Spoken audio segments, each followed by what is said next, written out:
আমরা আজকে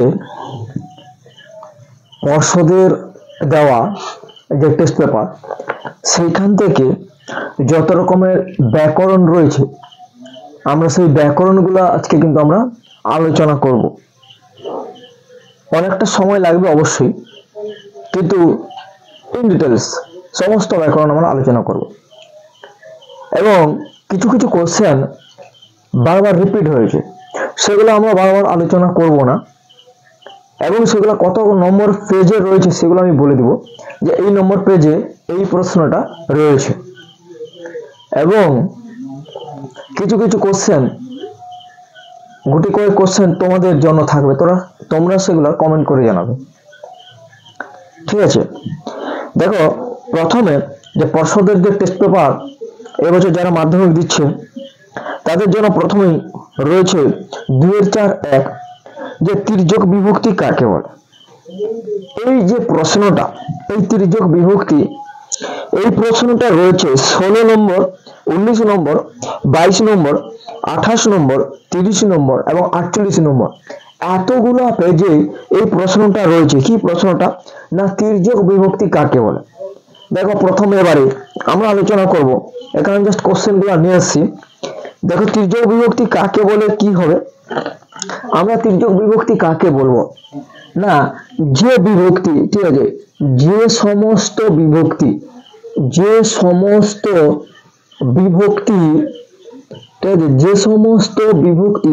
সমস্ত কারকে ব্যবহৃত হয়, সমস্ত কারকে ব্যবহৃত হয়, ঠিক আছে? তাহলে যে সমস্ত বিভক্তি সমস্ত কারকে ব্যবহৃত হয় তাকে আমি বলবো কিন্তু তির্যক বিভক্তি, ঠিক আছে? তাকে আমি বলবো কিন্তু তির্যক বিভক্তি। এবারে তির্যক বিভক্তির উদাহরণটা কি? এই, ঠিক আছে? তাহলে এই বিভক্তিটা কিন্তু সমস্ত কারকে ব্যবহৃত হয়। তাহলে যে তির্যক বিভক্তি কাকে বলে, তাহলে 16, 19, 22, 28, 30 এবং 48 এতগুলো পৃষ্ঠায় কিন্তু রয়েছে। এরপরে দেখো, সম্বন্ধ পদ কারক নয় কেন, সেই পেজ নাম্বার 2-4-2। আমি বললাম না যে একটা প্রশ্ন অনেকগুলো পেজে রয়েছে, সেগুলো আমরা বলবো না, শুধু পেজ নম্বরটা বলে দিব। দেখো, এই যে সম্বন্ধ পদ কারক নয় কেন, এটা রয়েছে 13 নম্বর, 19 নম্বর এবং 48 নম্বর। এবং এই প্রশ্নটা ঘোরানো রয়েছে যে সম্বন্ধ পদকে অকারক বলে কেন। তারপরে রয়েছে অকারক পদ কাকে বলে, ঠিক আছে? এগুলো হচ্ছে 28 নম্বর এবং 42 নম্বর পৃষ্ঠা। আর হচ্ছে অকারক বলতে কি বোঝো, এটা হচ্ছে 45 নম্বর পৃষ্ঠা। তাহলে একই রকম। তাহলে অকারক, আমরা কারক কাকে বলবো? আমরা কারক কাকে বলবো? না, ক্রিয়ার সাথে যার সম্পর্ক থাকে, ক্রিয়ার সঙ্গে নামপদ, ঠিক আছে? ক্রিয়ার সঙ্গে নামপদ এর যে সম্পর্কটা থাকে তখনই আমরা তাকে বলবো কিন্তু কারক, ঠিক আছে? তাহলে ক্রিয়ার সঙ্গে নামপদের সম্পর্ক থাকলে তাকে আমরা বলবো কিন্তু কারক। তাহলে এই যে সম্বন্ধ পদ কারক নয়, তার মানে কি? যে ক্রিয়ার সঙ্গে নামপদের সম্পর্ক নেই, বা যদিও থাকে সেটা প্রত্যক্ষ ভাবে কিন্তু নাই, তাই আমরা তাকে বলবো অকারক। এবারে অকারক হচ্ছে দুই প্রকার, একটা হচ্ছে সম্বন্ধ পদ আর একটা হচ্ছে সম্বোধন পদ। আর সেটা হচ্ছে যে সম্বন্ধ পদ কারক নয় কেন। তাহলে সম্বন্ধ পদ কারক নয় কেন? না, বাক্যে ক্রিয়াপদের সঙ্গে নামপদের কোনো সম্পর্ক নেই, বা যদিও থাকে সেটা প্রত্যক্ষ ভাবে নাই, তাই আমরা তাকে কিন্তু কারক নয়, সেটা কিন্তু অকারক। বুঝে গেল? তারপরে দেখো, একটা নিত্য সমাসের উদাহরণ দাও। একটা নিত্য সমাসের উদাহরণ হচ্ছে যেমন মনন্তর, অন্য মনু, যুগান্তর, অন্য যুগ, এই সমস্ত উদাহরণ হচ্ছে নিত্য সমাসের উদাহরণ। এরপরে বলছে দেখো, উপপদ তৎপুরুষ কাকে বলে। তাহলে উপপদের সঙ্গে কৃদন্ত পদের সমাস হলে তাকে আমরা বলবো উপপদ তৎপুরুষ, ঠিক আছে? তাহলে উপপদের সঙ্গে উপপদ, ঠিক আছে, উপপদ এর সঙ্গে যদি কৃদন্ত পদ, তাহলে উপপদ এর সঙ্গে যদি কৃদন্ত পদ, ঠিক আছে, তখন আমরা তাকে বলবো কিন্তু উপপদ তৎপুরুষ, ঠিক আছে? এটা হচ্ছে 2-4-4। তাহলে উপপদের সঙ্গে কৃদন্ত পদের যদি সমাস হয় তাকে বলবো উপপদ তৎপুরুষ সমাস। যেমন ধরো, পা দিয়ে পান করে যে পাদপ, ঠিক আছে, জলে জলমায় যা, জলজ ইত্যাদি হতে পারে। এরপর দেখো, একটা গৌণ কর্মের উদাহরণ দাও। দেখো, একটা গৌণ কর্মের উদাহরণ, একটা হচ্ছে মুখ্য কর্ম আর একটা হচ্ছে কিন্তু গৌণ কর্ম। এখানে বলেছে আমাকে যে একটা গৌণ কর্মের উদাহরণ দাও। অর্থাৎ মুখ্য কর্ম গৌণ কর্মটা কোনটা বলো দেখি, একটা হচ্ছে প্রাণীবাচক এবং একটা হচ্ছে অপ্রাণীবাচক বোঝাবে, ঠিক আছে। তাহলে সেই ক্ষেত্রে আমরা বলবো গৌণ কর্ম এবং মুখ্য কর্ম। তাহলে মুখ্য কর্মটা কোনটা হবে, দেখো মুখ্য কর্ম, মুখ্য কর্ম এটা কত দাগ বলো দেখি, এটা হচ্ছে 2 এর 4 5, ঠিক আছে। এটা হচ্ছে গৌণ কর্মের উদাহরণ বলেছে। আমি যদি বলি যে কমল নিখিলকে ভাত দিচ্ছে, কমল নিখিলকে, কমল নিখিলকে ভাত দিচ্ছে, কার কর্মে ভাত দিচ্ছে, একটা গৌণ কর্মের উদাহরণ হচ্ছে যে কমল নিখিলকে ভাত দিচ্ছে, ঠিক আছে। তাহলে এখানে নিখিল হচ্ছে কিন্তু গৌণ কর্মের উদাহরণ। এরপরে দেখো বলেছে 2 এর 4 6 যে সূর্য পশ্চিম দিকে উদিত হয়।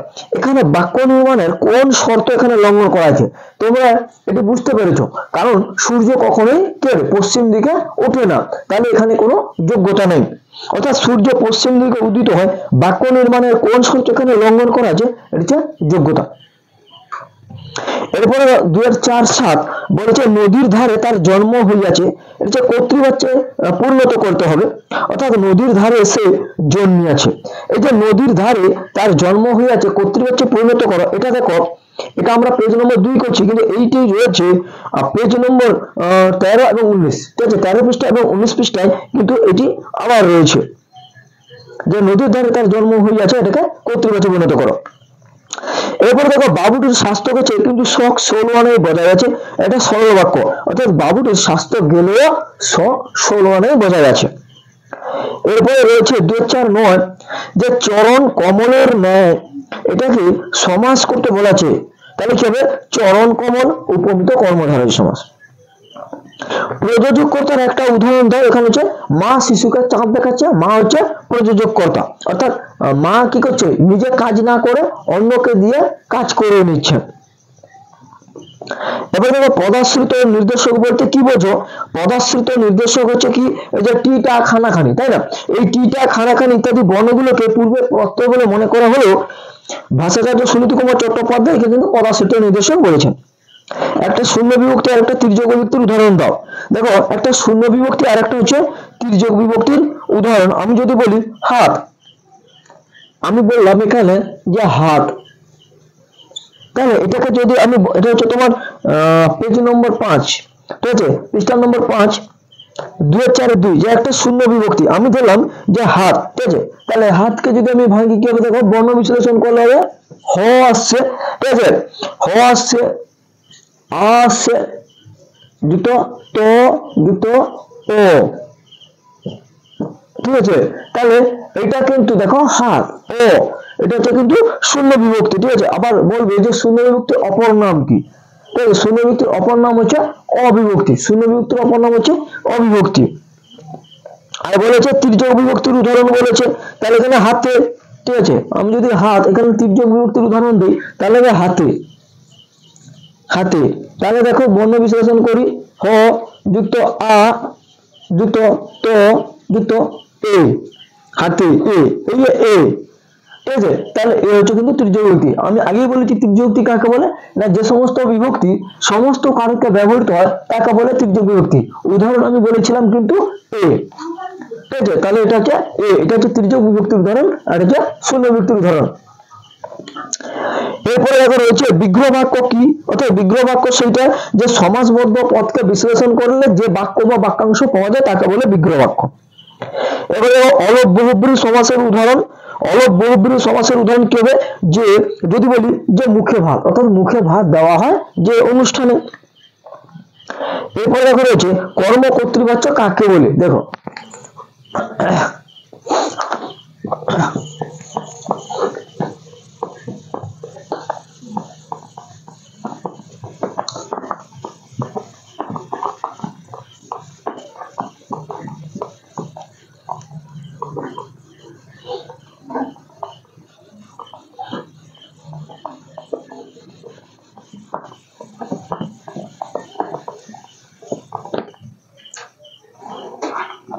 দেখো বলা আছে যে কর্মকর্তৃবাচ্য কাকে বলে, এটা কিন্তু 13 নম্বর পৃষ্ঠায় রয়েছে এবং 48 নম্বর পৃষ্ঠায় রয়েছে, আর আমরা এটা করছি 5 নম্বর পৃষ্ঠায়। ঠিক আছে। কর্ম কর্তৃবাচ্য দেখো নামের সঙ্গে রয়েছে কর্ম কর্তৃবাচ্য। এখানে বলেছে যে কর্ম কর্তৃবাচ্য কাকে বলে, তাহলে কর্ম কর্তৃবাচ্য কাকে বলে? দেখো এখানে নাম রয়েছে কর্ম, এখানে নাম রয়েছে কিন্তু কর্তৃ, তাহলে কর্তৃ অর্থাৎ কি বলে দেখি, আমি যদি ভাবি এটা হচ্ছে কর্তা, তাহলে এটা হচ্ছে কর্ম, এটা হচ্ছে কর্ম। তাহলে যে এখানে বলছে যে বাচ্চে, তাহলে যে বাচ্চে কর্তা থাকবে না, ঠিক আছে, যে বাচ্চে কর্তা থাকবে না কিন্তু কর্মই কর্তা রূপে কাজ করবে, তখন তাকে বলবো কর্ম কর্তৃবাচ্য। বুঝা গেল? তাহলে কর্ম কর্তৃবাচ্য কাকে বলে না, যে বাচ্চে কর্তা অনুপস্থিত থাকবে সেখানে কর্মই কর্তা রূপে কাজ করবে, তখন তাকে বলবো কর্ম কর্তৃবাচ্য। যেমন আমি যদি বলি শঙ্খ বাজে, আমি বললাম যে শঙ্খ বাজে, আমি বললাম ট্রেন চলে, তাহলে আমি বললাম শঙ্খ বাজে, আমি বললাম ট্রেন চলে। তাহলে দেখো শঙ্খ তো আর একা একা বাজে না, শঙ্খকে কেউ একজন বাজায়, ট্রেন কিন্তু একা একা চলে না, কেউ একজন বাজাচ্ছে, তাহলে এখানে কিন্তু কর্তা নেই। বুঝে গেল? তাহলে এইগুলো হচ্ছে কর্ম কর্তৃবাচ্যের কিন্তু উদাহরণ। এরপরে দেখো বলেছে ওরে গোফরা বাড়ি আছিস নাকি, এটা হচ্ছে কারক নির্ণয় করতে বলেছে। ওরে গোফরা, ওরে এর নিচে দাগ আছে, অর্থাৎ এটা হচ্ছে সম্বোধন পদ। এরপরে দেখো যে 2004-7 বলছে তোরা সব জয়ধ্বনি কর, এটি কোন বাচ্চার উদাহরণ, এটা হচ্ছে কর্তৃবাচ্যের উদাহরণ। তারপরে দেখো 2008 বলছে সাপেক্ষ অব্যয় পদ ব্যবহৃত হয় কোন ধরনের বাক্য, জটিল বাক্য বা শর্ত সাপেক্ষ বাক্য। এবার দেখো অব্যয়ীভাব সমাস কাকে বলে, তাহলে অব্যয়ীভাব সমাস কাকে বলে, যে সমাসে পূর্বপদ অব্যয়, ঠিক আছে, যে সমাসে পূর্বপদ অবশ্যই অব্যয় হতে হবে এবং পূর্বপদের অর্থ প্রধান রূপে প্রতীয়মান হবে, ঠিক আছে, তাকে বলবো অব্যয়ীভাব সমাস। তাহলে অব্যয়ীভাব সমাস কাকে বলে না, যে সমাসে পূর্বপদ, আমরা জানি সমাস করতে হলে দুটি পদ লাগে, পূর্বপদ এবং পরপদ, ঠিক আছে, তাহলে পূর্বপদের অর্থ প্রাধান্য পাবে, পূর্বপদের পূর্বপদ অব্যয় হতে হবে এবং সেখানে পূর্বপদের অর্থ প্রধান রূপে প্রতীয়মান হবে। এরপর দেখো 2010 রয়েছে যে কোন বাক্যের পদগুলিকে সঠিকভাবে সাজানোকে কি বলা হয়, এটা আসক্তি বা নৈকট্য। এরপর আমরা যাবো পেজ নম্বর 7 নম্বর পৃষ্ঠায় কি রয়েছে 2001 দেখো অধিকরণ কারকে তে বিভক্তির একটা উদাহরণ। তে বিভক্তি যে পলাশ বিলাতে যাচ্ছে, দেখো পলাশ বিলাতে যাচ্ছে, এটা যদি আমি করি, তাহলে আমি যদি বিলাতের নিচে দাগ দিই তাহলে কোথায় যাচ্ছে, বিলাতে যাচ্ছে, অর্থাৎ এটা অধিকরণ কারক। এবং যেহেতু প্রশ্নটা বলেছে যে অধিকরণ কারক তে বিভক্তির উদাহরণ, দেখো বিলাতে তে, বুঝা গেল? তাহলে পলাশ কিন্তু বিলাতে যাচ্ছে, এটা হচ্ছে অধিকরণ কারক এবং এটা হচ্ছে তে বিভক্তি। এরপরে সমধাতুজ কর্মের একটা উদাহরণ দিতে বলেছে, সমধাতুজ কর্মের একটা উদাহরণ। এটা যদি বলি যে কমল কি গান গাইছে, ঠিক আছে, কমল কি গান গাইছে, কি গান গাইছে, তাহলে দেখো গান আর গাইছে একই ধাতু থেকে কিন্তু নিষ্পন্ন হচ্ছে, তাই এখানে গান, ঠিক আছে, তাহলে এটা হচ্ছে সমধাতুজ কর্মের একটা উদাহরণ। আর সমধাতুজ কর্মের একটা উদাহরণ যে কমল কি গান গাইছে, এখানে গান। এরপরে দেখো আর গাইছে মানে তো ক্রিয়া, তোমরা জানো যে কি করছে, গাইছে অর্থাৎ কাজ করা বোঝাচ্ছে, এটা হচ্ছে ক্রিয়া, মানে এটা হচ্ছে কর্ম আর এটা হচ্ছে ক্রিয়া। এবারে যেহেতু বলেছে সমধাতুজ কর্ম, এটা বলাই আছে যে সমধাতুজ কর্ম, সমধাতুজ কর্ম মানে কি, মানে ক্রিয়া থাকবে এবং কর্ম থাকবে, দেখো ক্রিয়া আছে কর্ম আছে। এবারে দেখো মধ্যপদলোপী কর্মধারের সমাস কাকে বলে, তাহলে মধ্যপদলোপী কর্মধারের সমাস মানে যে কর্মধারের সমাসে মাঝখানের পদটি কি হবে, লোপ পাবে, তাই না, তাহলে যে কর্মধারের সমাসে ব্যাস বাক্যের মাঝের পদটি লুপ্ত হয়ে যাবে, তাকে বলবো মধ্যপদলোপী কর্মধারের সমাস।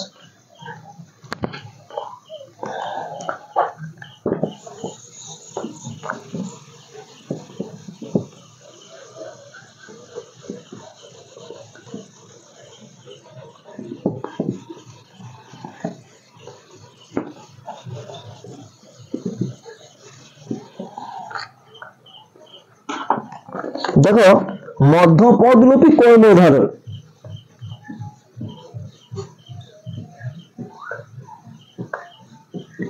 মধ্যপদলোপী কর্মধারয় সমাস। তাহলে মধ্যপদলোপী কর্মধারয় সমাস, তাহলে যে কর্মধারয় সমাসে মাঝখানের পদটি লোপ পাবে তাকে বলবো মধ্যপদলোপী কর্মধারয় সমাস। বুঝা গেল নিশ্চয়ই? যেমন মৌ সঞ্চয়কারী মৌমাছি, হ্যাঁ মৌ সঞ্চয়কারী মাছি মৌমাছি হতে পারে। তারপরে দেখো শতাব্দী ব্যাস বাক্য সহ সমাসের নাম লেখো। 2004 শতাব্দী ব্যাস বাক্য সহ সমাসের নাম হবে শত অব্দের সমাহার, দ্বিগু সমাস। শর্ত সাপেক্ষ বাক্যের উদাহরণ দাও। 2005 বলেছে শর্ত সাপেক্ষ বাক্যের উদাহরণ দাও। কি হবে? যে যদি তুমি আসো তবে আমি যাব, সেখানে শর্ত থাকবে। শর্ত সাপেক্ষ বাক্য মানে শর্ত থাকবে, যদি তুমি আসো তবে আমি যাব। এরপরে দেখো কি রয়েছে পরের কোশ্চেন। দেখো 2006 বলছে অসুস্থ ছিলাম তাই আমি গতকাল আসতে পারিনি। এটা সরল বাক্যে করতে বলেছে, অর্থাৎ অসুস্থ থাকার কারণে গতকাল আসতে পারিনি। অসুস্থ ছিলাম তাই আমি গতকাল আসতে পারিনি, অর্থাৎ অসুস্থ থাকার কারণে গতকাল আমি আসতে পারিনি, গতকাল আসতে পারিনি। একথা সে বহুবার শুনেছে কর্মবাচ্যে, অর্থাৎ এ কথাটা বহুবার শোনা হয়েছে। তাহলে এ কথা সে বহুবার শুনেছে, কর্মবাচ্যে করলে হবে যে এ কথাটা বহুবার শোনা হয়েছে। এরপরে উদ্দেশ্য ও বিধি অংশ চিহ্নিত করতে বলেছে যে ওরা ভয়ে কার্ড হয়ে গেল। ওরা ভয়ে কার্ড হয়ে গেল বলেছে, ওরা ভয়ে কার্ড হয়ে গেল, ওরা ভয়ে কার্ড হয়ে গেল। তাহলে উদ্দেশ্য কোনটা? ওরা, ওটাই হবে উদ্দেশ্য, আর বাকিটা হচ্ছে কিন্তু বিধেয়, বাকিটা হচ্ছে বিধেয়। এরপরে দেখো বলেছে 2004 যে বারেক ঠেকানো মাথা ভাব বাচ্চে, অর্থাৎ বারেক মাথা ঠেকানো হলো। এরপরে 2010 যে কর্মকর্তৃবাচ্যের কর্ম কি ধরনের কর্ম? কর্তাবিহীন কর্ম। আমি একটু আগে বলেছিলাম যে হ্যাঁ কর্মকর্তৃবাচ্য, অর্থাৎ যেখানে কর্তা উপস্থিত থাকবে না, অর্থাৎ যে বাচ্চে কর্তা অনুপস্থিত থাকবে কর্মই কিন্তু কর্তা রূপে কাজ করবে, তখন তাকে আমরা বলেছিলাম কর্মকর্তৃবাচ্য একটু আগে। তার মানে কি? কর্তা উপস্থিত থাকছে না, বুঝা গেল? তার মানে হচ্ছে কর্তাবিহীন কর্ম। তাহলে কর্মকর্তৃবাচ্যের কর্ম কি ধরনের কর্ম? কর্তাবিহীন কর্ম। এরপরে পেজ 11 নম্বর পৃষ্ঠা দেখো 2004 বিভক্তি বলতে কি বোঝো? তাহলে বিভক্তি কাকে বলে? অর্থাৎ কি হবে? যে অর্থহীন বর্ণ বা বর্ণ সমষ্টি, তাই না? যে অর্থ, হ্যাঁ বিভক্তি বলতে কি বোঝো? তাহলে যে অর্থহীন বর্ণ বা বর্ণ সমষ্টি শব্দের সঙ্গে যুক্ত হবে এবং শব্দকে পদে পরিণত করবে তাকে বলবে বিভক্তি। বুঝা গেল? তাহলে যে অর্থহীন বর্ণ বা বর্ণ সমষ্টি শব্দের সঙ্গে যুক্ত হয়ে শব্দকে পদে পরিণত করবে তাকে বলবে বিভক্তি। তারপর বলছে 2002 ওগো শুনছো এই বাক্যের সম্বোধন পদ কোনটি? ওগো, ঠিক আছে? এরপর দেখো সন্ধি সমাসের মধ্যে একটি পার্থক্য। সন্ধি সমাসের মধ্যে পার্থক্য কি হবে? সন্ধি হচ্ছে ধ্বনির সঙ্গে ধ্বনির মিলন হয়, আর সমাস হচ্ছে পদের সঙ্গে পদের মিলন হয়। আচ্ছা এরপরে দেখো চন্দ্রমুখী ব্যাস বাক্য সমাস কি হবে? যে চন্দ্রের মতো মুখ যে নারীর, ঠিক আছে? তার মধ্যপদলোপী বহুব্রী সমাস। এরপরে পঙ্কে জন্মে যে, এটি কোন সমাসের উদাহরণ? তাই তো, এটা হবে তোমার পঙ্কজ উপপদ তৎপুরুষ সমাস। পঙ্কে জন্মে যে উপপদ তৎপুরুষ সমাস পঙ্কজ। বাক্য নির্মাণের শর্ত কয়টি কি কি? এটা দেখো 19 নম্বর পৃষ্ঠায় আছে, 28 নম্বর পৃষ্ঠায় আছে, 30 নম্বর পৃষ্ঠায় আছে এবং 48 নম্বর পৃষ্ঠায় আছে। আমি পুরো একটা প্রশ্ন লিখেছি এবং কোন কোন পেজে আছে আমি কিন্তু এগুলো লিখেছি, ঠিক আছে? তাহলে বাক্য নির্মাণের শর্ত হচ্ছে তিনটি। কি কি? যোগ্যতা, আকাঙ্ক্ষা এবং আসক্তি। এইখানে একটা মজার জিনিস আছে।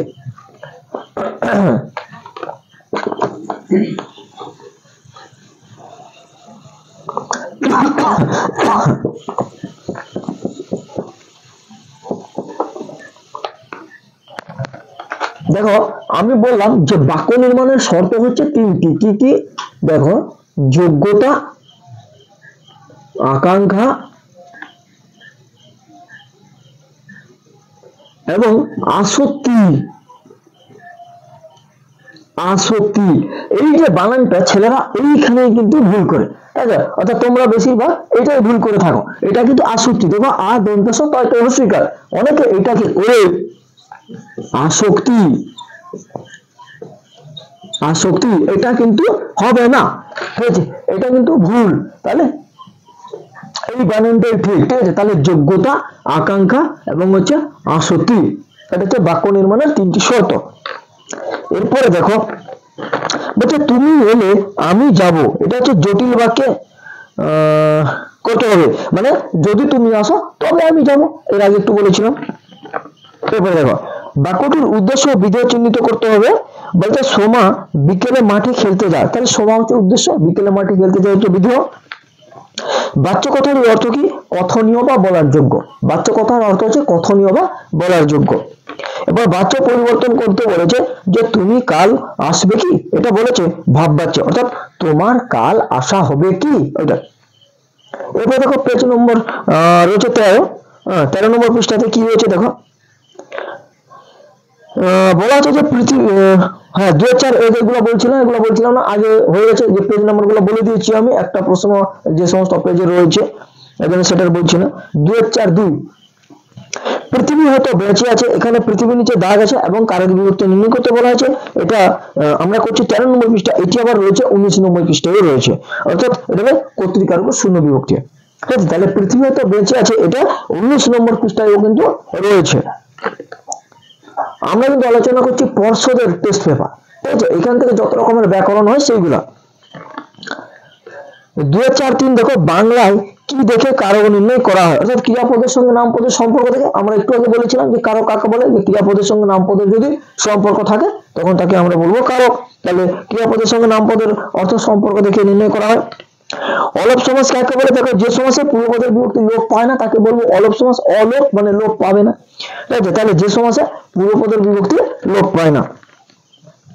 এবারে দেখো অ্যাক্সেস দ্বন্দ্ব সমাসের একটা উদাহরণ, আমি তুমি ও সে আমরা, ঠিক আছে? আমি তুমি ও সে সমান হচ্ছে আমরা, এটা হচ্ছে অ্যাক্সেস দ্বন্দ্ব সমাসের উদাহরণ।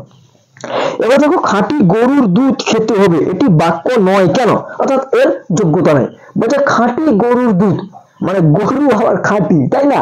তাহলে খাঁটি গরুর দুধ, অর্থাৎ এর যোগ্যতা নেই। এরপরে দেখো যোগ্যতাহীন বাক্যের একটা উদাহরণ দাও। আবার এটা হতে পারে বা তুমি এটাও দিতে পারো যে ধরো মাছ আকাশে উড়ে, মাছ কি কখনো আকাশে উড়ে? সম্ভব না, এটা হচ্ছে যোগ্যতা নেই, ঠিক আছে? মাছ আকাশে উড়ে, ঠিক আছে? এটা হতে পারে। তারপরে দেখো বলেছে 2004-10 যে কোন বাচ্যের রূপান্তর সম্ভব নয়, উদাহরণ হবে কর্মকর্তৃবাচ্য, এটি আবার রয়েছে 16 নম্বর পৃষ্ঠায় রয়েছে। এরপরে দেখো পেজ নম্বর 16 2001 নির্দেশক কি, অর্থাৎ ওই যে আমি বললাম টিটা খানাখানি, অর্থাৎ বাক্যের পদাশ্রিত যেসব চিহ্ন এক বচন বা বহু বচনকে নির্দেশ করে স্পষ্ট করে তাদের বলা নির্দেশক। টিটা খানাখানি। 2004-3 এই যে 2002 বললাম না, তার কারণ হচ্ছে এটি অন্য কোনো পৃষ্ঠাতে রয়েছে, আমি বলে দিয়েছি আগে। 2004-3 বাক্যাশ্রয়ী সমাসের নাম বাক্যাশ্রয়ী কেন? দেখো বাক্যাশ্রয়ী মানে এই সমাজ কে বাক্যকে আশ্রয় করে বা অবলম্বন করে গঠিত হবে। বাক্যাশ্রয়ী বাক্যযুক্ত আশ্রয়ী, বাক্যাশ্রয়ী, ঠিক আছে? মানে বাক্যকে আশ্রয় করে বা অবলম্বন করে হচ্ছে, তাহলে এই সময় বাক্যকে আশ্রয় বা অবলম্বন করে গঠিত হয়, তাই এর নাম হচ্ছে বাক্যাশ্রয়ী সমাস। এরপর 2004-5 দেখো আপনার কোথায় থাকা হয়, কর্তৃবাচ্য হলে আপনি কোথায় থাকেন। 2004-6 বলছে ব্যাচ বাক্য সহ সমাজ নির্ণয় করো মৌমাছি, এটা মৌ সংগ্রহকারী বাচি মধ্যপদলোপী কর্মধারয় সমাজ। একটি অনুগ্রহ সূচক বাক্যের উদাহরণ 2004-7, আমি হচ্ছে দাগ নাম্বার গুলো হয়তো বলছি কিন্তু কোশ্চেন গুলো বলছি, কারণ কোশ্চেন গুলোই তোলা আছে, ঠিক আছে? তোমরা দেখে নাও, অনেক সময় দাগ নাম্বার মানে বলতে ভুলে যাচ্ছি, দেখে নাও। 2004-7 একটি অনুগ্রহ সূচক বাক্যের উদাহরণ দাও, তাহলে কি যে প্রতিবাদ করো না, ঠিক আছে? দয়া করে একটু সরে দাঁড়ান, এই সমস্ত। সম্বন্ধ পদ ও সম্বোধন পদের মধ্যে পার্থক্য কি? অর্থাৎ সম্বন্ধ পদ হচ্ছে বিশেষ এবং সর্বনামের সঙ্গে যুক্ত, যেটা হচ্ছে তোমার সম্বন্ধ পদ, আর সম্বোধন পদের সঙ্গে বাক্যের অন্য কোনো পদের সম্পর্ক নেই বা অর্থ যোগ নেই, এটা। এরপরে দেখো বিভক্তি অনুসর্গের মধ্যে একটা পার্থক্য, বিভক্তি হচ্ছে অর্থহীন বা বর্ণগুচ্ছ যেটা, আর অনুসর্গ হচ্ছে অব্যয় পদ, ঠিক আছে? তাহলে বিভক্তি হচ্ছে অর্থহীন বর্ণ বা বর্ণগুচ্ছ এবং অনুসর্গ হচ্ছে অব্যয় পদ। এরপরে দেখো রয়েছে 2010 যে টাকায় কত কিনা হয়, কারক বিভক্তি বলেছে যে টাকায় কিছু হয়, টাকায়, তাহলে টাকার দ্বারা মানে হচ্ছে করণ কারকে অন্তস্থ বিভক্তি। এবারে দেখো পেজ নম্বর 19 বলছে অবৈধব সমাস। আচ্ছা, অবৈধব সমাসের একটা উদাহরণ দিতে বলেছে, অর্থাৎ ভিক্ষা দেওয়া, দুর্ভিক্ষ, এটা হবে। এরপরে ধরো নিরপেক্ষ কর্তার উদাহরণ দাও। এখানে বলেছে নিরপেক্ষ কর্তার উদাহরণ। নিরপেক্ষ কর্তাটা কি, আগে জিনিসটা জানতে হবে। অর্থাৎ একটা বাক্য যে নিরপেক্ষ কর্তার উদাহরণ তো দিব, আগে নিরপেক্ষ কর্তাটা কি সেটা তো জানতে হবে। তাহলে একটা বাক্য যদি আমি বলি, সেই একটা বাক্যে দুটি কিন্তু ক্রিয়া থাকবে, একটা হচ্ছে সকর্ম ক্রিয়া, তাহলে সমাপিকা ক্রিয়া আর কি, আর একটা হচ্ছে অসমাপিকা ক্রিয়া। তাহলে একটি বাক্যে সমাপিকা ক্রিয়া এবং একটা অসমাপিকা ক্রিয়া থাকবে। সে যে সমাপিকা ক্রিয়া এবং অসমাপিকা ক্রিয়া, দেখো উদাহরণটা দিলে বুঝতে পারবে। ধরো আমি একটা উদাহরণ দিচ্ছি, নীলাদ্রি বললে সুচেতনা লিখে নেবে। ধরো নীলাদ্রি বললে আমি লিখলাম এখানে,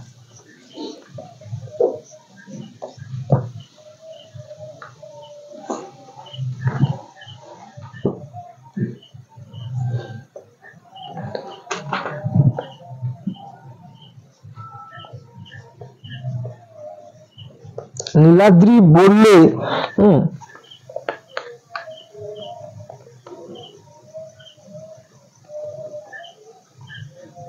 সুচেতনা লিখে নেবে। নীলাদ্রি বললে সুচেতনা লিখে নেবে। নীলাদ্রি বললে সুচেতনা লিখে নেবে।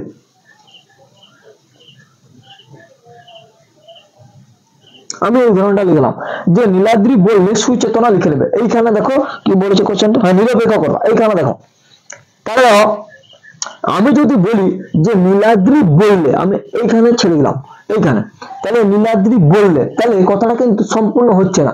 নীলাদ্রি বললে কথাটা কিন্তু সম্পূর্ণ হচ্ছে না, মানে যে অসমাপিকা ক্রিয়া। দেখো সুচেতনা লিখে নেবে, তার মানে সেটা কিন্তু শেষ হচ্ছে, কথাটা কিন্তু সম্পূর্ণ হচ্ছে। তাহলে আমি বলেছি যে নীলাদ্রি বললে সুচেতনা লিখে নেবে। তাহলে এখানে তাহলে ঘটনাটা কি হচ্ছে, একটা হচ্ছে অসমাপিকা ক্রিয়া, এই যে নীলাদ্রি বললে অসম্পূর্ণ আছে, আরেকটা হচ্ছে সুচেতনা লিখে নেবে, এটা সম্পূর্ণ। তাহলে একটা বাক্যের মধ্যে একটা হচ্ছে অসমাপিকা ক্রিয়া, এটা হচ্ছে অসমাপিকা ক্রিয়া, এই যে বললে অসমাপিকা ক্রিয়া, আর এটা হচ্ছে সমাপিকা ক্রিয়া।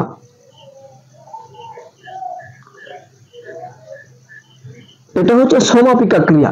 তাহলে এই যে লিখে নেবে এটা হচ্ছে সমাপিকা ক্রিয়া, আর বললে এটা হচ্ছে অসমাপিকা ক্রিয়া। তাহলে এই নীলাদ্রিটা কি, নীলাদ্রি হচ্ছে এখানে কিন্তু কর্তা, নীলাদ্রি হচ্ছে কর্তা, আর সুচেতনা কি, সুচেতনাও কিন্তু এখানে কর্তা। ঠিক আছে, তাহলে একটা আমি বাক্য বললাম, এই বাক্যে দেখো দুটা ক্রিয়া আমরা দেখতে পাচ্ছি, একটা হচ্ছে বললে অসমাপিকা ক্রিয়া, একটা হচ্ছে লিখে নেবে সমাপিকা ক্রিয়া। তাহলে এই একটি বাক্যে যদি অসমাপিকা ক্রিয়া এবং সমাপিকা ক্রিয়া থাকে, তাহলে অসমাপিকা ক্রিয়ার যে কর্তা একে বলবো নিরপেক্ষ কর্তা। বুঝা গেল? তাহলে নিরপেক্ষ কর্তা কাকে বলবে না, একটি বাক্যে যদি অসমাপিকা ক্রিয়া এবং সমাপিকা ক্রিয়া দুটি থাকে, তাহলে এই যে অসমাপিকা ক্রিয়া, এই অসমাপিকা ক্রিয়ার কর্তাকেই বলবো আমি কিন্তু নিরপেক্ষ কর্তা। বুঝা গেল? এটা হচ্ছে 2002। এরপরে দেখো 2003,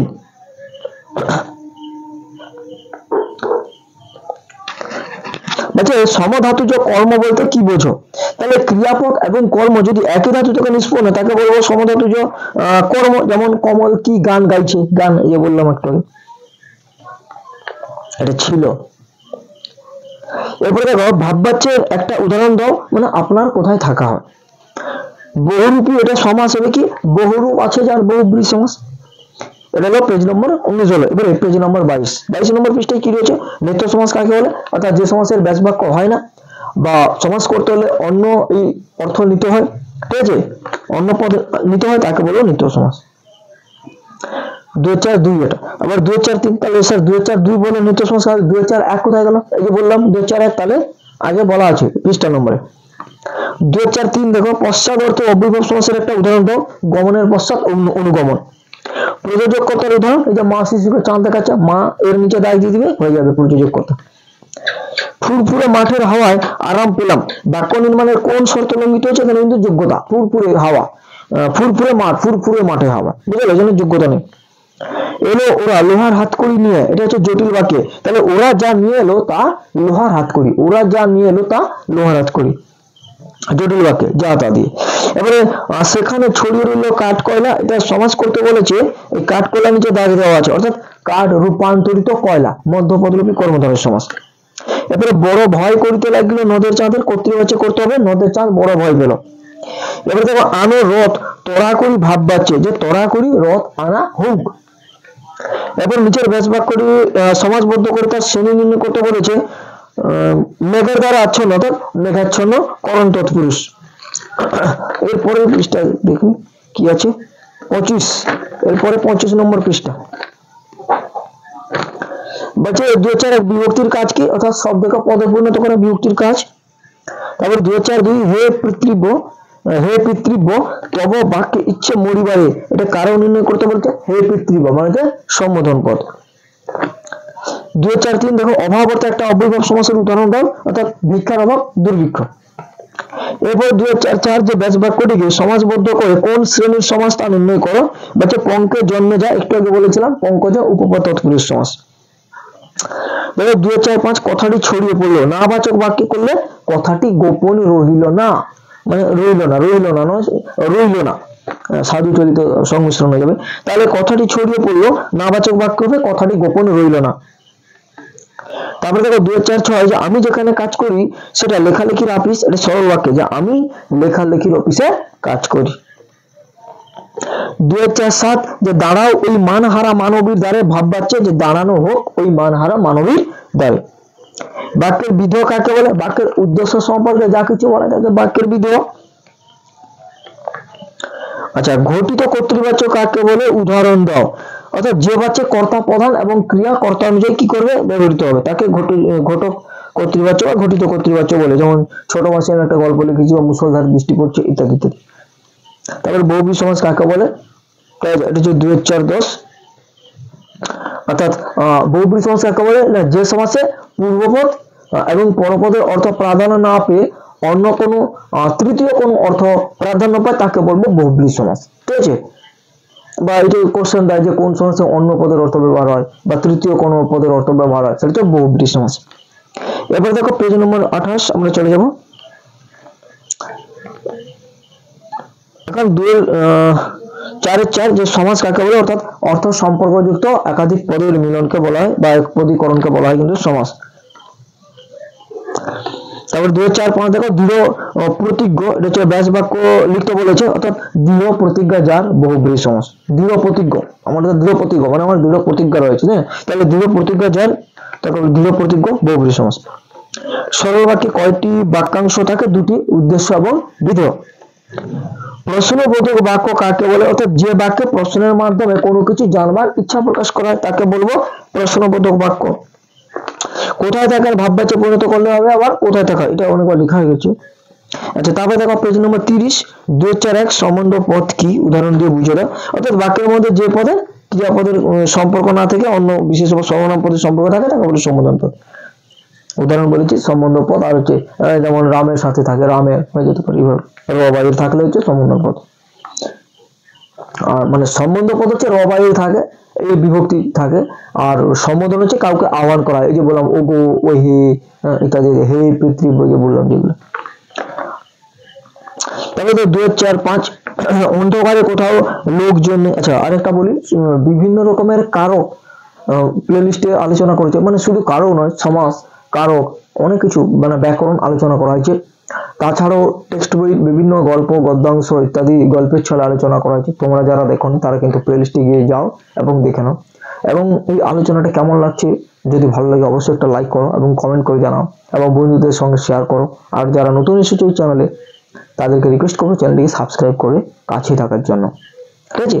তো চলো তারপরে আমরা শুরু করি। 2-4-5 বলছে অন্ধকারে কোথাও লোকজন নেই, অস্তত্বক বাক্যে, অর্থাৎ অন্ধকারে সর্বত্রই জনশূন্য, লোকজন নেই মানে জনশূন্য। আচ্ছা তারপর 2-4-6 দেখো ইসাবের মেজাজ চড়ে গেল, এটা হচ্ছে কারক মেজাজ, অর্থাৎ কর্মকারকের শূন্য ব্যক্তি হবে। মেজাজ চড়ে গেল, কি চড়ে গেল? মেজাজ চড়ে গেল, তাই না? তারপরে দেখো 2-4-7 সন্ধ্যায় পাখিরা বাসায় ফেরে, যৌগিক বাক্যে করলে হবে সন্ধ্যা হয় এবং পাখিরা বাসায় ফেরে। এটা কার লেখা? কর্তৃবাচ্যের, যে এটা কে লিখেছে। তারপরে দেখো 2-4-9 কর্মকর্তৃবাচ্য কাকে বলে, উদাহরণটাও আগে বলে দিয়েছি। এরপরে দেখি আমরা, তারপরে এটা আমরা শেষ করলাম পেজ নম্বর 30। এরপরে দেখো এরপরে আমরা আলোচনা করছি পেজ নম্বর 33। দেখো রয়েছে 2-4-1 যে ওরা ভয়ে কার্ড হয়ে গেল। এখানে রয়েছে ভয়ে অর্থাৎ করণ কারক হবে, কারণ নির্ণয় করতে বলেছে। 2-4-2 দেখো করণের বিপসা, করণের বিপসার উদাহরণও দিতে বলেছে, অর্থাৎ একই শব্দ যখন করণের পুনরাবৃত্তি করে, বিপসা মানে হচ্ছে বারবার ঘুরে ফিরে আসবে, বিপসা দুবার। তাহলে একই শব্দে যখন করণের পুনরাবৃত্তি ঘটে তখন তাকে করণের বিপসা বলে। যেমন যদি বলি যে মেঘে মেঘে বেলা হয়ে গেল, হ্যাঁ। তারপরে একটা কবিতা ছিল না, পুঞ্জ পুঞ্জে গাহি সাখী, এরকম একটা কবিতা ছিল, পুঞ্জ পুঞ্জ, এরকম কুঞ্জে কুঞ্জে গায়ে সাখী, পুঞ্জে পুঞ্জে ভরা সাখী, এরকম একটা কবিতা ছিল। এগুলো পুঞ্জে পুঞ্জে কুঞ্জে কুঞ্জে এগুলা। এরপরে দেখো বলেছে সন্ধি ও সমাসের একটা মিল এবং একটা অমিল। পার্থক্য অমিলটা, আর একটা হচ্ছে মিল। মিল হচ্ছে যে সন্ধি ও সমাস উভয়ই পদ সংক্ষেপ ঘটিয়ে বাক্যের সৌন্দর্যকে বর্ধন করে। সন্ধি এবং সমাস উভয় কি করে না, পদ সংক্ষেপ ঘটিয়ে বাক্যের সৌন্দর্যকে বৃদ্ধি করে, এটা হচ্ছে মিল। বাক্যের সৌন্দর্যকে বৃদ্ধি করে পদ সংক্ষেপ ঘটিয়ে। আর অমিল তো আগেই বলেছি, যেটা হচ্ছে বর্ণের সঙ্গে বর্ণের মিলন, সেটা হচ্ছে পদের সঙ্গে পদের মিলন, মানে সমাসটা। এবার দেখো বলেছে 2-4-4 যে ব্যাস বাক্য সহ সমাস নির্ণয় করো। বহুব্রী, তাহলে বহুব্রী আছে যার, বহুব্রী সমাস। সেই মেয়েটির মৃত্যু হলো না, ইতিবাচক বাক্যে পরিণত করো, তাহলে সেই মেয়েটি অমর রইল, তাহলে মৃত্যু হলো না। এবার দেখো গঠনগত দিক দিয়ে বাক্য কয় প্রকার ও কি কি। গঠনগত দিক দিয়ে হচ্ছে বাক্য 4 প্রকার: সরল বাক্য, জটিল বাক্য, যৌগিক বাক্য এবং মিশ্র বাক্য। এরপরে দেখো বাচ্যান্তর কাকে বলে, উদাহরণ দিয়ে বুঝিয়ে দেওয়া বলেছে। যে বাচ্যান্তর হচ্ছে যে বাক্যের অর্থকে অপরিবর্তিত রেখে একটা বাক্য থেকে অন্য, সরি এটা বলছি বাচ্যান্তর, ঠিক আছে, এক বাচ্যের বাক্যকে অন্য বাক্যে রূপান্তরিত করে, ঠিক আছে। তাহলে বাক্যের অর্থকে অপরিবর্তিত রাখতে হবে, বাক্যের অর্থকে অপরিবর্তিত রেখে এক বাচ্যের তোমার বাক্যকে অন্য বাক্যে রূপান্তরিত করতে, তাকে বলে বাচ্যান্তর। বিভিন্ন রকমের উদাহরণ রয়েছে, কর্তৃবাচ্য থেকে ভাববাচ্য, যেটা বলা যায় আপনার কোথায় থাকা, ইত্যাদি ইত্যাদি উদাহরণগুলো দিয়ে দিতে পারো। এরপরে দেখো কেবল হাঁটা সমাস করতে বলেছে, হাঁটা মাত্র। তারপরে দেখো এটা হচ্ছে 2-4-8। তারপরে 2-4-9 আমরা সব জানি, কর্মবাচ্য অর্থাৎ আমার সব জানা আছে। এরপরে দেখো 2-4-10 উদ্দেশ্য কর্ম এবং বিধেয় কর্ম কাকে বলে, উদাহরণ দিয়ে বুঝে দাও। দেখো উদ্দেশ্য কর্ম হচ্ছে যে একটি কর্ম দিয়ে ক্রিয়ার কাজ না হলে, একটি কর্ম দিয়ে যদি ক্রিয়ার কাজ না হয় তাহলে অনেক ক্ষেত্রে অতিরিক্ত আরেকটা কর্ম পরিপূরক হিসেবে বাক্যে ব্যবহার। একটা কর্ম দিয়ে যদি ক্রিয়ার কাজ না হয় তাহলে অন্য একটি কর্ম দিয়ে তার পরিপূরক হিসেবে কাজ করা হয়, বুঝলে। তাহলে সংজ্ঞাটা হচ্ছে এটা, যে একটা কর্ম দিয়ে ক্রিয়ার কাজ না হলে অন্য, মানে অনেক ক্ষেত্রে অতিরিক্ত আরেকটি কর্মপদ পরিপূরক হিসেবে বাক্যে ব্যবহার করা হয়। এই বিভক্তিযুক্ত স্বাভাবিক কর্মপদকে উদ্দেশ্য কর্ম বলে। আর বিভক্তিহীন অতিরিক্ত কর্মপদকে বিধেয় কর্ম বলে। এটা লিখতে পারো, নতুবা এটাও লিখতে পারো আরেকটা সংজ্ঞা, যে কিছু ক্রিয়ার কর্মের পরিপূরক হিসাবে অন্য যে পদ ব্যবহার করে। কিছু ক্রিয়ার কর্মের, ঠিক আছে, কিছু ক্রিয়ার কর্মের পরিপূরক হিসাবে অন্য যে পদ ব্যবহার করা হয় সেই পরিপূরক পদকে বলা হয় বিধেয় কর্ম, আর আসল কর্মটিকে বলা হয় উদ্দেশ্য কর্ম। এটাও লিখতে পারো, ঠিক আছে। উদ্দেশ্য কর্ম হলো বিভক্তিযুক্ত, আর বিধেয় কর্ম হচ্ছে বিভক্তি শূন্য। আর উদ্দেশ্য কর্ম হচ্ছে বিভক্তি হয়ে আগে বসে, বিধেয় কর্মটি শূন্য বিভক্তি হয়ে পরে বসে। এইগুলো তোমরা লিখতে পারো। যেমন দূরকে করিলে নিকট বন্ধু, দূরের নিচে দাগ আর হচ্ছে নিকট নিচে দাগ। এবার দেখো পেজ নম্বর 36 2-4-1 কর্ম বিবসার একটা উদাহরণ একটু আগে বলেছি। তারপরে 2-4-2 কারক এবং অকারকের মধ্যে পার্থক্য। একটু আগে বললাম যে বাক্যের সঙ্গে ক্রিয়ার যে সম্পর্ক তাকে বলে কারক, আর যদি না থাকে তাহলে অকারক। আমরা জানি অকারক দুটি, সম্বন্ধ পদ আর হচ্ছে সম্বোধন পদ। এবার দেখো অনুক্ত কর্তা কাকে বলে, কর্মবাচ্যের কর্তাকে বলা হয় অনুক্ত কর্তা। বিভক্তি নির্দেশকের মধ্যে একটা পার্থক্য, বিভক্তি হচ্ছে শব্দকে পদে পরিণত করে, নির্দেশক হচ্ছে শব্দের সঙ্গে বসে একটা বচন নির্দেশ করে। কোন সমাসের পরপদ বিশেষণ হয়, এটা হচ্ছে কর্মধারয় সমাসের পদ বিশেষণ হয়। ইষ্টকে অতিক্রম না করে সমাস নির্ণয় করলে হবে যথেষ্ট অবৈভব সমাস। বর্ম খুলে দেখো আদুর্গায় যৌগিক বাক্যে করলে হবে যে বর্ম খোলো এবং আদুর্গায় দেখো। হিংসার দ্বারা মহৎ কার্য সাধিত হয় না, কর্তৃবাচ্য যে হিংসা মহৎ কার্য সাধন করে না। কোন প্রকার বাচ্যের রূপান্তর সম্ভব নয়, এটা হচ্ছে কর্মকর্তৃবাচ্যের রূপান্তর সম্ভব নয়। তারপরে দেখো পেজ নম্বর 39 দেখো পেজ নাম্বার 39 রয়েছে যেটা বলছে সমধাতুজ কর্তা কাকে বলে। অর্থাৎ দেখো এটা একটু আমি বলে দিই, সমধাতুজ কর্তা আর সমধাতুজ কর্ম।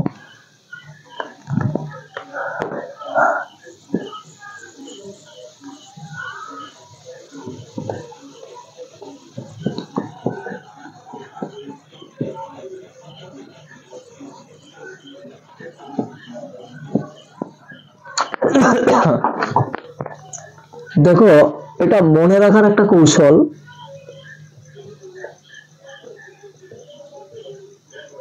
সমধাতুজ কর্তা একটা থাকে আর একটা থাকে সমধাতুজ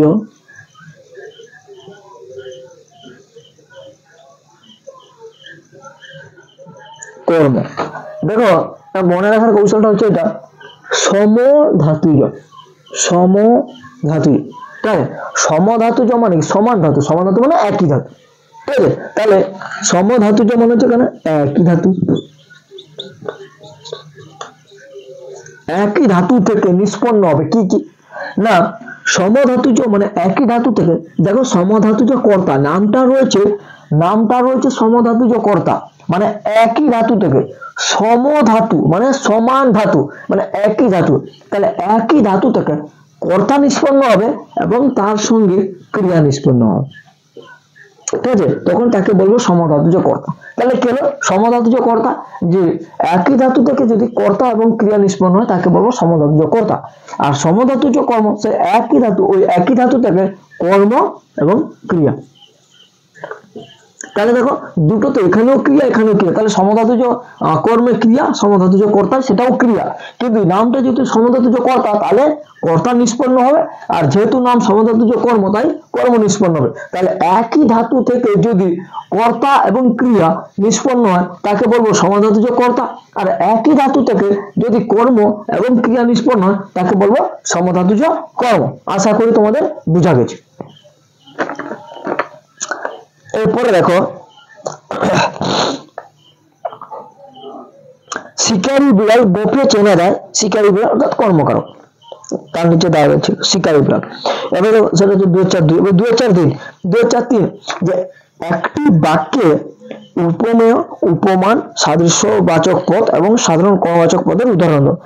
রাজা সিংহের নয় করতে পারো উদাহরণ দিয়ে, বলে যে রাজা সিংহের নয়, তাহলে আমরা লিখছি না এটা, ঠিক আছে। রাজা উপমেয়, সিংহ হচ্ছে উপমান, নয় হচ্ছে সাদৃশ্যবাচক। এবার দেখো আসক্তিহীন একটি বাক্যের উদাহরণ দাও। আমি যদি বলি যে শরবত চিনির খাবুয়ান, তাহলে এটা কিন্তু আসক্তি, অর্থাৎ ঠিকঠাক পদসন্নিষ্ঠ ভাবে বসেনি পদগুলা। উদ্দেশ্য ও বিধেয় অংশ চিহ্নিত করো। বলছে টকটকে লাল গোলাপ বাগানের একধারে ফুটছে, তাহলে টকটকে লাল গোলাপ উদ্দেশ্য, বাকিটা বিধেয়। আমাদের ডান পাশে ধস জটিল বাক্যে রূপান্তরিত করতে বলেছে, যে আমাদের যেটা ডান পাশ সেদিকে হচ্ছে ধস। শিষ্টাচার সমাস হচ্ছে শিষ্ট যে আচার, কর্মধারয় সমাস। মাঝে মাঝে বেশ চমৎকার ঘটনা সৃষ্টি করেন বহুরূপী হরিদ্বার, কর্মবাচ্য যে বহুরূপী হরিদ্বার না বলছে মাঝে মাঝে বেশ চমৎকার ঘটনা সৃষ্টি করেন বহুরূপী হরিদ্বার, কর্মবাচ্য কি হবে যে বহুরূপী হরিদ্বার দ্বারা মাঝে মাঝে বেশ চমৎকার ঘটনা সৃষ্ট হয়। সন্ধিও সমাসের একটা মিল এবং অমিল আগে বলে দিয়েছি। কর্মকর্তৃবাচের উদাহরণ শাঁখ বাজিয়ে, ঘন্টা বাজিয়ে, ট্রেন চলে ইত্যাদি ইত্যাদি। এবার দেখো পৃষ্ঠা নাম্বার 42, পূর্বপদ কাকে বলে, অর্থাৎ ব্যাস বাক্যের যে প্রথম পদ তাকে বলা হয় পূর্বপদ এবং পরেরটাকে বলা হয় পরপদ বা উত্তরপদ। এবার দেখো ভাব বাচ্চে কর্তা লুপ্ত আছে এমন একটা বাক্যের উদাহরণ দেয়, যে পদ দিয়ে কলকাতা যাওয়া যায় বা হয় ইত্যাদি ইত্যাদি। এবার দেখো সন্ন্যাসী হাসলেন আর চলে গেলেন, সরল বাক্যে রূপান্তরিত করো, যে সন্ন্যাসী হেসে চলে গেলেন। নির্দেশক বাক্যের কয়টি ভাগ কি কি? দুটি ভাগ, অর্থাৎ ইতিবাচক আর নেতিবাচক, মানে অস্তত্ব বাক্য হচ্ছে যেটা নাস্তত্ব বাক্য, ইতিবাচক নেতিবাচক। আমার অপরাধ হয়েছে, কর্তৃবাচক কর্তব্যে আমি অপরাধ করেছি। বাক্যে আসক্তি কাকে বলে উদাহরণ দাও। এই যে বাক্যে পরস্পর সম্পর্কিত পদগুলি যে সঠিকভাবে যে সাজানো, ঠিক আছে, কাছাকাছি বিন্যাস করা, সেটা হচ্ছে আসক্তি। আবার আবার থাকে যে আসক্তি তার অর্থ কি নৈকট্য বা এইভাবে থাকে, প্রশ্ন থাকে। দেখো প্রশাখা শব্দের ব্যাস বাক্য সহ সমাসের নাম লেখো, অর্থাৎ ক্ষুদ্র শাখা দিলে হচ্ছে প্রশাখা অব্যয়ভাব সমাস। সমধাতুজ কর্তার একটা উদাহরণ দাও, যে লেখক লেখেন ইত্যাদি। এরপর দেখো পেজ নাম্বার 45, 45 পৃষ্ঠা 2002, যে ভয়ে অমৃতের বুক ঢিপ ঢিপ করছিল, ভয়ে আছে অর্থাৎ করণ কারক অন্তস্থ। তারপর দেখো সমধাতুজ করণের একটা উদাহরণ বলে দিয়েছি আগে।